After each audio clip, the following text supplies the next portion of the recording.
महाराष्ट्राचा सुखाने नांदत असताना एक दुष्ट कालयवनाची वक्रदृष्टी महाराष्ट्रावर. महाराष्ट्र परकीय स्वाऱ्यांच्या टाचेखाली मरण गाजवतो.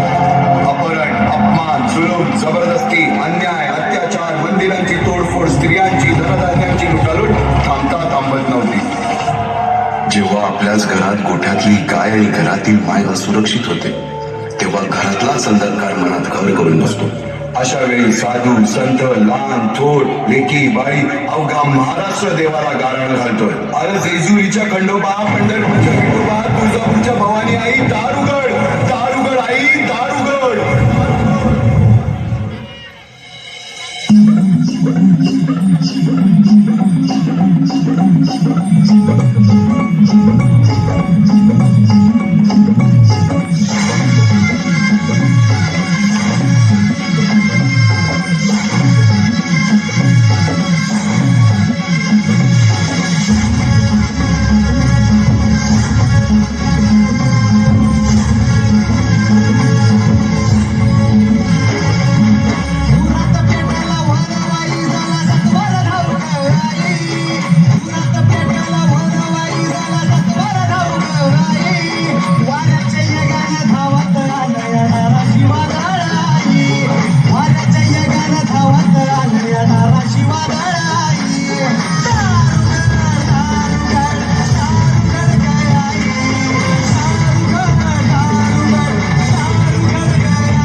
सरते शेवटी देवानं गाराणं ऐकलंच. शालिवन शके 1551 शुक्ल नाम संवत्सर उत्तरायण शिशिर ऋतू फाल्गुन वद्य तृतीयेला सायंकाळी शुभ लग्न उदित असता कलियुगातील नरसिंहाचा, ग्रहमंडलातील सूर्याचा, नक्षत्रातील ध्रुवाचा, या सम छत्रपती शिवरायांचा शिवनेरीवर जन्म झाला.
बालवयापासूनच शिवबांना माँसाहेब जिजाऊंनी रामायण महाभारतासारख्या गोष्टी सांगायला सुरुवात केली, ज्यामधून धर्म अधर्म, सत्य असत्य, न्याय अन्याय यातील फरक शिवबांना समजू लागला. तसेच शस्त्रास्त्र व शास्त्र या शिक्षणासाठी शहाजी राजांनी अनेक कर्तबगार माणसे नेमली. जसे की दादोजी कोंडदेव, बाळकृष्ण पंत, रघुनाथ पंत, शामराज पंत अशा अनेक कर्तबगार माणसांच्या नेतृत्वाखाली महाराज बालवयापासूनच घडू लागले.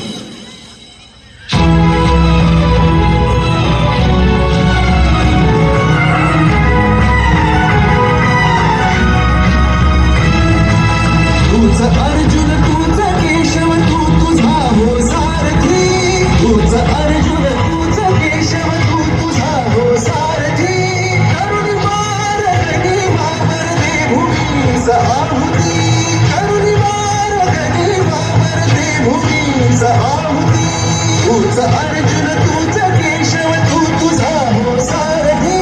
करुणी मारगणी वावर दे भूमीस आहुती. एकटे नेतृत्व कधीच साम्राज्य उभे करू शकत नाही.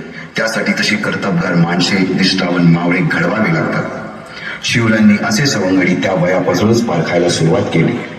तानाजी मालुसरे, सूर्याजी मालुसरे, यसाजी कंकर, सूर्याजी काकडे, बाजी जेदे आणि अशा अनेक सवंगड्यासमोर शिवबांनी शपथ घेतली स्वराज्याची, शपथ घेतली स्वराज्याच्या बांधणीची.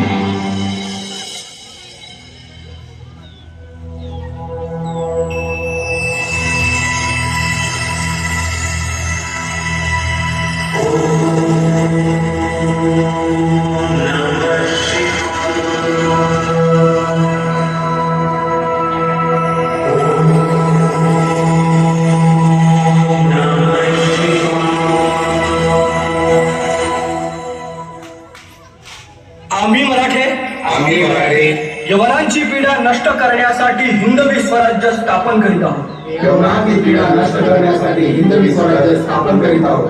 राष्ट्रभावनेने संघटन करून देशावरील परकीयांचे आक्रमण नष्ट करीत आहोत. देशावरील परकीयांचे आक्रमण नष्ट करीत आहोत. स्वकीय व परकीय शत्रूंचे उच्चाटन करण्यासाठी स्वराज्य स्थापन करीत आहोत. यात तू आम्हास यश द्यावे. हे राज्य व्हावे ही तर श्रींची इच्छा.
ध्यानामंदी शिवबाचं नाव रे. माझ्या मनामंदी ध्यानामंदी शिवबाचं नाव रे. माझ्या मनामंदी ध्यानामंदी शिवबाचं नाव रे. माझ्या मनामंदी ध्यानामंदी शिवबाचं नाव. रायरेश्वरासमोर शपथ घेतली आणि स्वराज्याची गोडदोड सुरू झाली. तोरणा किल्ला घेऊन स्वराज्याचे तोरण बांधले. पुढे मुरुंब देवाचा डोंगर, कुवारी गड, सुभान मंगल, कोंढाणा, शिरवळचा किल्ला, पुरंदर आणि 12 मावळ स्वतंत्र झाला. पुढे राजांनी पराक्रमाने जावळी देखील घेतली. परंतु त्यानंतर स्वराज्यावर ओढवले भले मोठे संकट. ते संकट म्हणजे अफजल खान.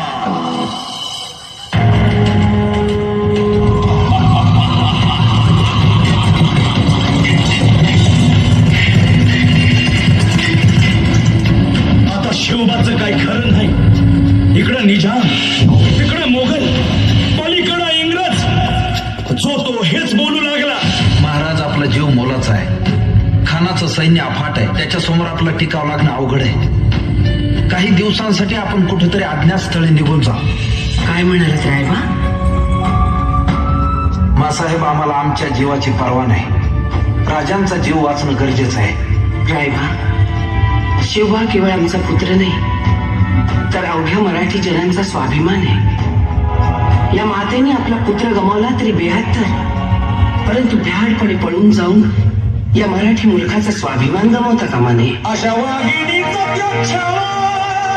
बाळासाहेब आपला पुत्र आणि मराठी मुलकाचा स्वाभिमान विजयी टिळा लावूनच परत अशा वाघिणीचा त्याग छावा. गनिमाला कसा ठेचावा, डोक्यात नेहमी कावा, भेटीचा धन सांगावा. खानाच्या भेटीसाठी महाराजानं एक शानदार शामियाना उभारला होता आणि अशा या शामियान्यात खान डौल बडुले तयारा, खान डौल बडुले तयारा. सय्यद बंडा त्याच्या संगतीला, सय्यद बंडा त्याच्या संगतीला, शिवबाच्या संगती महारा. राजाला पाहून खान म्हणतो कसा, आओ आओ शिवाजी, आओ हमारे गले लग जाओ. खानानं राजाला आलिंगन दिलं आणि दगा केला. खान अभिमान मान्या, खान अभिमान मान्या. कट्यारीचा वाद त्यानं केला, कट्यारीचा वाद त्यानं केला. खरं खरं आवाज झाला, खरं खरं आवाज झाला. चिलखत होतंय अंगाला, चिलखत होतंय अंगाला. खानाचा वार फुका गेला. खान यडबडला. इतक्यात महाराजानं पोटामध्ये बिचवट केला, पोटामध्ये बिचवट केला. वाघेनं खाचा मारा केला, वाघेनं मारा केला. तरा तरा भडलं पोटाला, तरा गेला खानाचा कोटा. भाई रे आलाजी, भाई रे आलाजी, भाई रे आलाजी.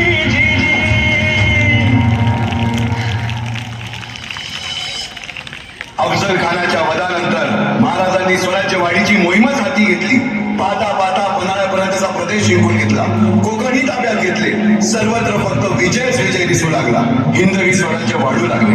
अशा या वाढत्या हिंदवी स्वराज्यावरती संकटे येतच होती. प्रतापराव, त्या खानाशी सलाह काय निमित्त केला? हुकुम होता की बहलोल खानास धरावा अथवा मारावा, तरी तुम्ही त्या झरी सपास सोडलात न ठेचता.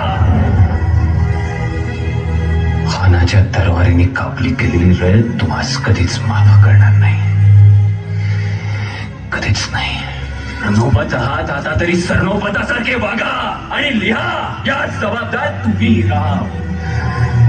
दिसता क्षणी त्या जनावरास कर्दीस मिळवा. खानास कर्दीस मिळवल्या विना आम्हास रायगडी तोंड टाकू नका. चला.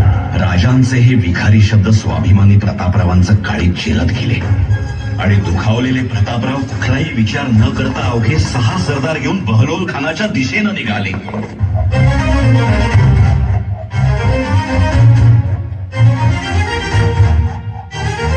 हर हर हर महादेव गर्जतो सेनापती प्रताप, सेनापती प्रताप. शब्द शेरण्या राजांचा शरसाद निघाले.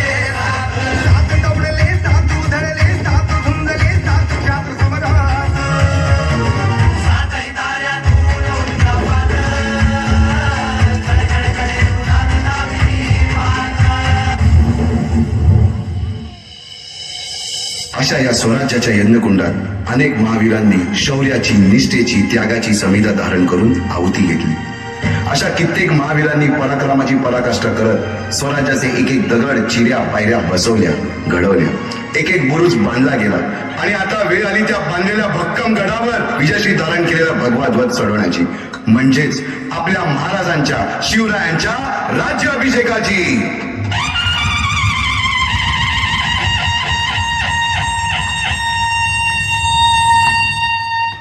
350 वर्षाच्या काळरात्रीनंतर अरुणोदय झाला. भगवंतांनी दिलेला शब्द खरा झाला. हिंदवी स्वराज्य स्थापन करणारा, यवनांची पीडा नष्ट करणारा जाणता राजा राज्याभिषेकासाठी सज्ज झाला. छत्रपती शिवाजी महाराज की.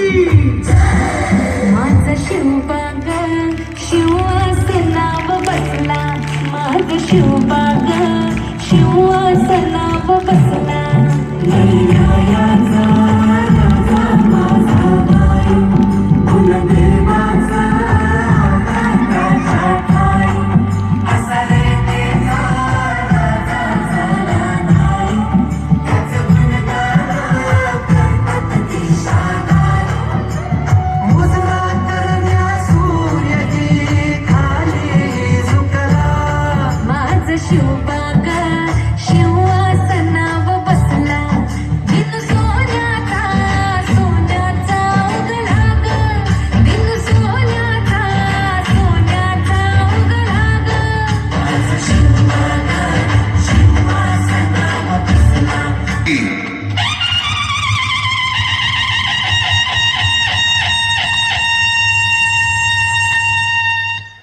350 वर्षाच्या काळारात्रीनंतर अरुणोदय झाला.